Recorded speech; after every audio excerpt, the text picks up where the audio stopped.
Hi, மட்டனே பிடிக்காதுன்னு சொல்கிறாங்களா? அப்போ இந்த மட்டன் கிரேவியை செஞ்சு கொடுங்க. ரொம்பவே சூப்பராக இருக்கும். கண்டிப்பாக விரும்பி சாப்பிடுவாங்க. இது வெஜிடேரியனில் பண்ணுறவங்களுக்கு மஷ்ரூமில் பண்ணி கொடுக்கலாம். ரொம்பவே நல்லாயிருக்கும். இது நான் எப்படி செய்கிறதுன்னு சொல்கிறேன்.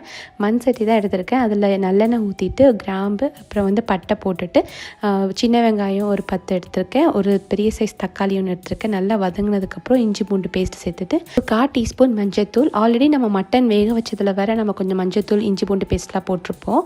ஸோ 1/4 டீஸ்பூன் மஞ்சத்தூள், மிளகாத்தூள் காஷ்மீரி மிளகாத்தூள் ப்ளஸ் நம்ம நார்மல் மிளகாத்தூள் இருக்குல்ல, அதெல்லாம் சேர்த்து ஒரு 1/2 டேபிள் ஸ்பூன் சேர்த்துருக்கேன். குழம்பு படி ஒரு 1 டேபிள் ஸ்பூன் சேர்த்துட்டு தேவையான அளவுக்கு உப்பும் போட்டுட்டு மட்டன் வேக வச்ச தண்ணி இருக்குல்ல, அதையே சேர்த்துட்டு நம்ம மூடி வச்சு க்ளோஸ் பண்ணிவிட்டு அதுக்கப்புறம் நம்ம நல்லா கொதி வந்ததுக்கப்புறம் லாஸ்ட்டாக கிரேவி எடுத்து வைக்கிறதுக்கு முன்னாடி நம்ம பூண்டு மிளகுத்தூள் இது நல்லா சேர்த்தோம்னா ரொம்பவே சூப்பராக இருக்கும்.